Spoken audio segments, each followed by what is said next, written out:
ឯឧត្តមហេងសួររដ្ឋមន្ត្រីក្រសួងកាងារនិងបណ្ដុំបណ្ដាលវិជ្ជាជីវៈក្នុងនាមរាជរដ្ឋាភិបាលកម្ពុជាបានអញ្ជើញជាអធិបតីក្នុងទិវាបុណ្យឯករាជ្យជាតិរដ្ឋអ៊ីស្រាអែលដែលប្រារព្ធឡើងនាថ្ងៃពុធទី24ខែមិថុនាឆ្នាំ2026នៅសន្តាគារ Rafale Le Royal ក្នុងឱកាសដ៏វិសេសវិសាលនោះអាដាមបានគូបញ្ជាក់ថាការប្រារព្ធទិវានេះមិនត្រឹមតែជាការគោរពដល់ប្រវត្តិសាស្ត្រដ៏សម្បូរបែបបេតិកភណ្ឌវប្បធម៌ដ៏ស្ថិតស្ថេរយូរអង្វែងនិងវឌ្ឍនភាពព្រមទាំងសមិទ្ធផលដ៏អស្ចារ្យដែលរដ្ឋអ៊ីស្រាអែលសម្រេចបានក្នុងរយៈពេល78ឆ្នាំនៃការកសាងនិងអភិវឌ្ឍជាតិប៉ុណ្ណោះទេប៉ុន្តែថែមទាំងជាការអបអរសាទរចំណងសហប្រតិបត្តិការដ៏រឹងមាំនិងកំពុងរីកចម្រើនដែលបានភ្ជាប់ប្រទេសកម្ពុជាអ៊ីស្រាអែលឲ្យកាន់តែជិតស្និទ្ធផងដែរ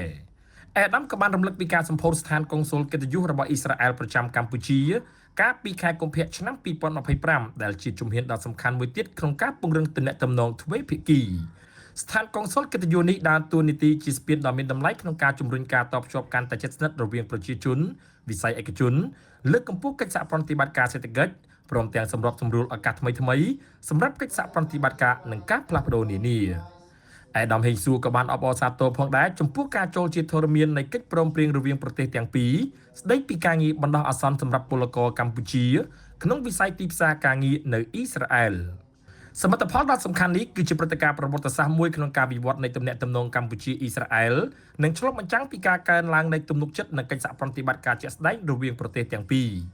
លើសពីការបង្កើតឱកាសការងារសម្រាប់ពលករកម្ពុជាកិច្ចព្រមព្រៀងនេះនឹងរួមចំណែកដល់ការអភិវឌ្ឍជំនាញការផ្ទេរចំណេះដឹងនិងការពង្រឹងទំនាក់ទំនងរវាងប្រជាជននៃប្រទេសទាំងពីរអាដាមបានបង្ហាញពីការបដិញ្ញាចិត្តយ៉ាងមុតមមរបស់រាជរដ្ឋាភិបាលកម្ពុជាក្នុងការបន្តពង្រឹងចំណងមិត្តភាពសាមគ្គីភាពនិងកិច្ចសហប្រតិបត្តិការជាមួយរដ្ឋអ៊ីស្រាអែលឲ្យកាន់តែរឹងមាំថែមទៀតដោយជឿជាក់ថាចំណងមិត្តភាពនិងកិច្ចសហប្រតិបត្តិការនេះនឹងបន្តរីកចម្រើនកាន់តែស៊ីជម្រៅដើម្បីផ្ដល់ផលប្រយោជន៍ជាក់ស្ដែងដល់ប្រជាជននៃប្រទេសទាំងពីរទន្ទឹមនឹងនេះលោកជំទាវបណ្ឌិត Alona Fisher Kam ឯកអគ្គរដ្ឋទូតអ៊ីស្រាអែលប្រចាំកម្ពុជាបានលើកឡើងថាអ៊ីស្រាអែលនិងកម្ពុជាមានតម្លៃរួមគ្នាដ៏សំខាន់ជាច្រើនជាពិសេសការបដិញ្ញាចិត្តយ៉ាងមុតមមចំពោះការអប់រំនវានុវត្តន៍និងភាពធន់ក្នុងការជំនះសោកនាដកម្មនៃអំពើប្រល័យពូជសាសន៍ដើម្បីកសាងប្រទេសជាតិឲ្យទទួលបានភាពជោគជ័យ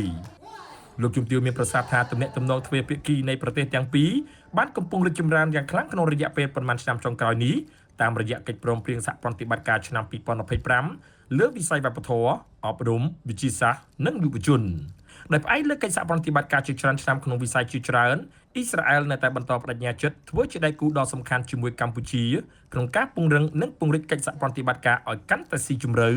ដើម្បីជាផលប្រយោជន៍និងសេចក្តីប្រាថ្នារួមនៃប្រជាជាតិទាំងពីរ